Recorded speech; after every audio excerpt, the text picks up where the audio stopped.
ओम शांति। 21 नवंबर 2024 के बाबा की साकार मधुर महावाक्य। मीठे बच्चे, तुम्हें अब टीचर बन सबको मन वशीकरण मंत्र सुनाना है। यह तुम सब बच्चों की ड्यूटी है। प्रश्न: बाबा किन बच्चों का कुछ भी स्वीकार नहीं करते हैं? उत्तर: जिन्हें अहंकार है मैं इतना देता हूँ, मैं इतनी मदद कर सकता हूँ, बाबा उनका कुछ भी स्वीकार नहीं करते।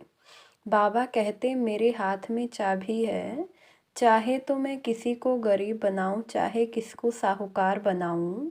यह भी ड्रामा में राज है।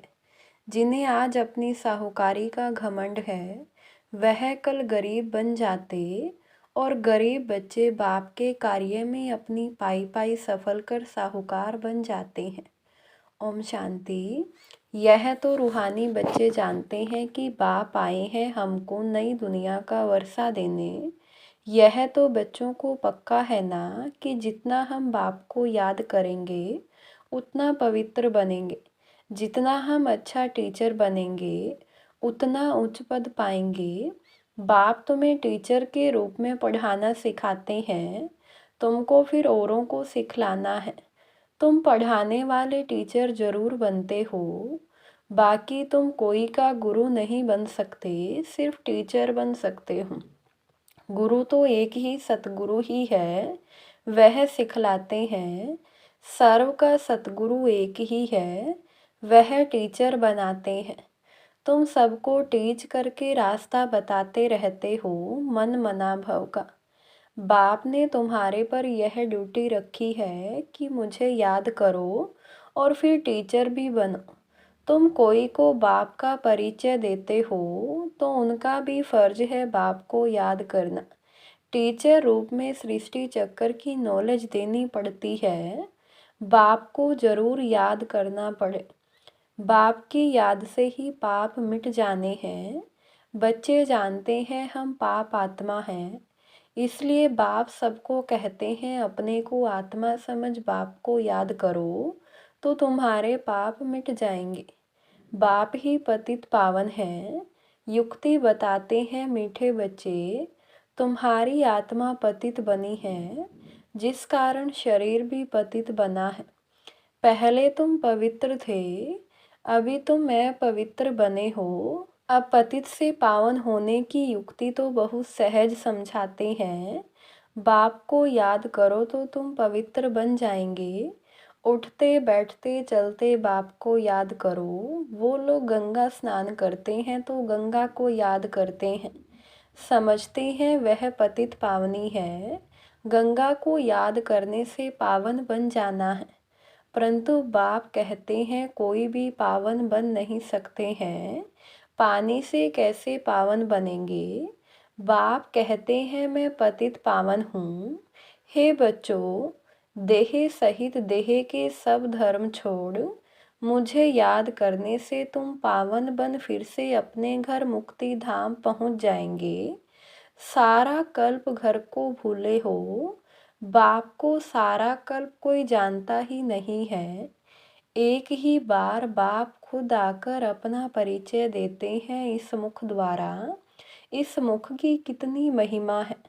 गौमुख कहते हैं ना, वह गौ तो जानवर है, यह है मनुष्य की बात। तुम जानते हो यह बड़ी माता है, जिस माता द्वारा शिव बाबा तुम सबको अडॉप्ट करते हैं। तुम अभी बाबा बाबा कहने लगे हो, बाप भी कहते हैं इस याद की यात्रा से ही तुम्हारे पाप कटने हैं। बच्चों को बाप याद पड़ जाता है ना, उसकी शक्ल आदि दिल में बैठ जाती है। तुम बच्चे जानते हो जैसे हम आत्मा है वैसे वह परम आत्मा है। शक्ल में और कोई फर्क नहीं है। शरीर के संबंध से तो फीचर्स आदि अलग हैं, बाकी आत्मा तो एक जैसी ही है। जैसे हमारी आत्मा वैसे बाप भी परम आत्मा है। तुम बच्चे जानते हो बाप परम धाम में रहते हैं, हम भी परम धाम में रहते हैं। बाप की आत्मा और हमारी आत्मा में और कोई फर्क है नहीं। वह भी बिंदी है, हम भी बिंदी हैं। यह ज्ञान और कोई को है नहीं। तुमको ही बाप ने बताया है। बाप के लिए भी क्या क्या कह देते हैं। सर्वव्यापी है, पत्थर ठिक्कर में है, जिसको जो आता है वह कह देते हैं। ड्रामा प्लान अनुसार भक्ति मार्ग में बाप के नाम रूप देश काल को भूल जाते हैं। तुम भी भूल जाते हो। आत्मा अपने बाप को भूल जाती है। बच्चा बाप को भूल जाता है तो बाकी क्या जानेंगे। गोया निधन के हो गए, धनी को याद ही नहीं करते हैं। धनी के पार्ट को ही नहीं जानते हैं, अपने को भी भूल जाते हैं। तुम अच्छी रीति जानते हो, बरोबर हम भूल गए थे। हम पहले ऐसे देवी देवता थे, अब जानवर से भी बदतर हो गए हैं। मुख्य तो हम अपनी आत्मा को भी भूले हुए हैं।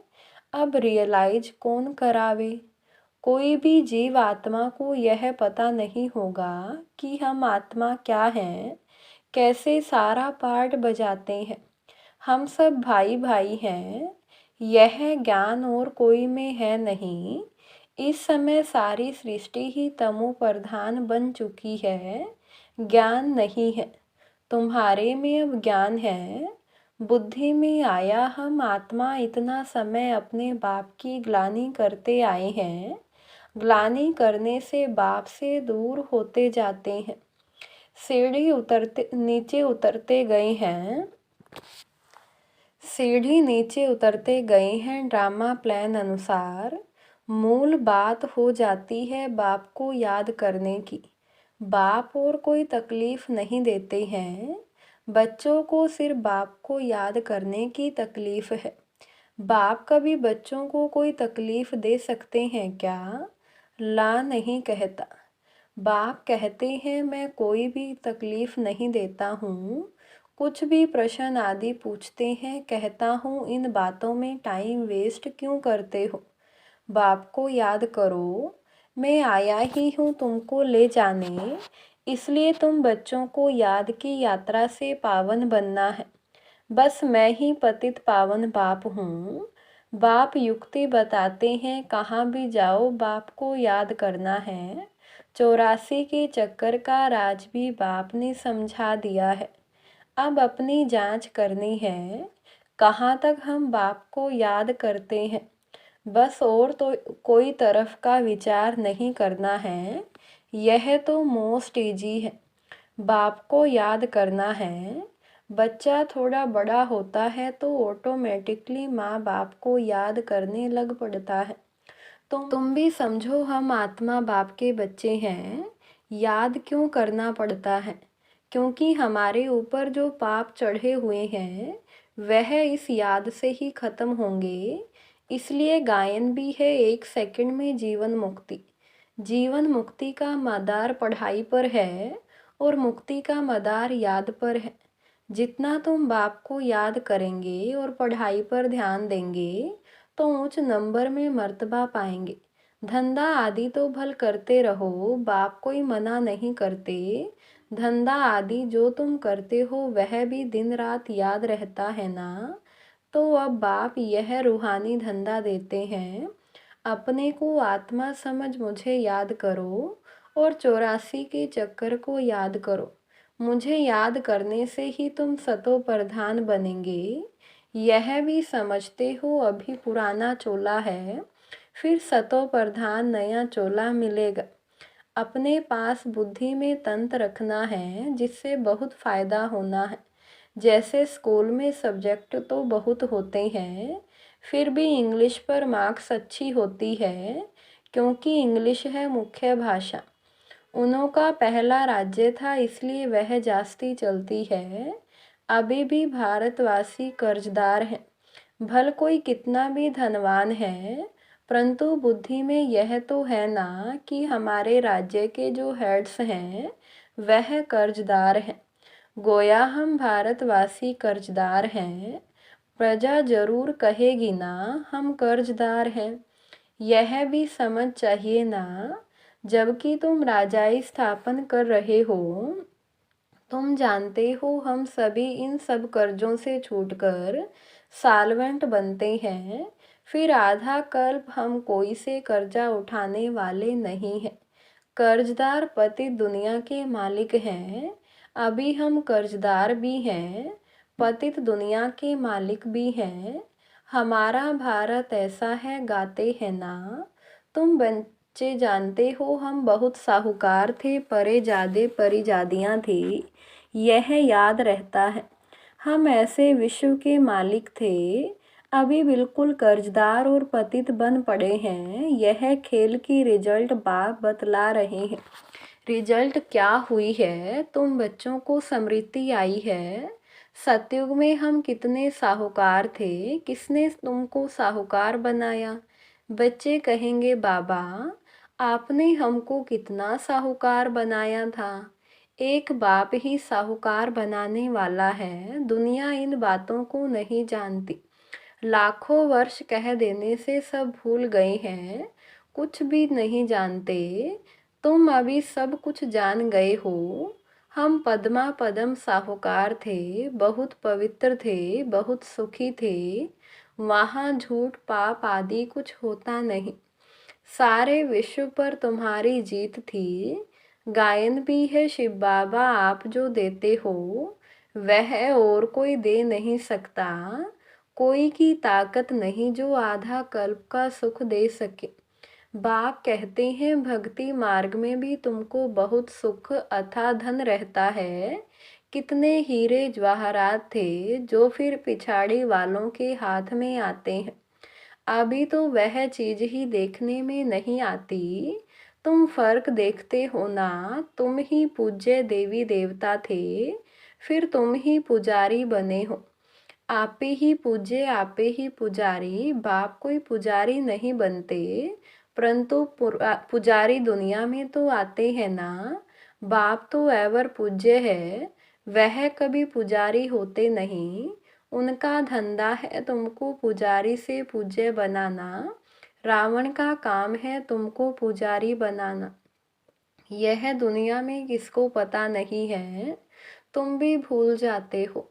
रोज रोज बाप समझाते रहते हैं। बाप के हाथ में है, किसको चाहे साहूकार बनाए चाहे गरीब बनाए। बाप कहते हैं जो साहूकार हैं उन्हों को गरीब जरूर बनना है, बनेंगे ही। उन्हों का पार्ट ऐसा है, वह कभी ठहर ना सके।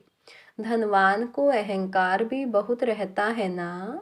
मैं फलाना हूँ, यह हमको है। घमंड तोड़ने के लिए बाबा कहते हैं यह जब आएंगे देने के लिए, तो बाबा कहेंगे दरकार नहीं है, यह अपने पास रखो। जब ज़रूरत होगी तो फिर ले लेंगे, क्योंकि देखते हैं काम का नहीं है, अपना घमंड है।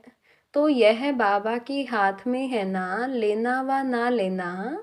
बाबा पैसे क्या करेंगे, दरकार नहीं। यह तो तुम बच्चों के लिए मकान बन रहे हैं, आकर के बाबा से मिलकर ही जाना है। सदैव तो रहना नहीं है, पैसे की क्या दरकार रहेगी। कोई लश्कर व तोपें आदि तो नहीं चाहिए। तुम विश्व के मालिक बनते हो, अभी युद्ध के मैदान में हो। तुम और कुछ भी नहीं करते हो सिवाय बाप को याद करने के। बाप ने फरमान किया है मुझे याद करो तो इतनी शक्ति मिलेगी। यह तुम्हारा धर्म बहुत सुख देने वाला है। बाप है सर्वशक्तिवान, तुम उनके बनते हो। सारा मदार याद की यात्रा पर है। यहाँ तुम सुनते हो, फिर उस पर मंथन चलता है।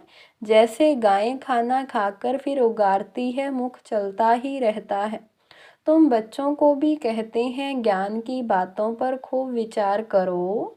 बाबा से हम क्या पूछें, बाप तो कहते हैं मन मना भव, जिससे ही तुम सतो प्रधान बनते हो।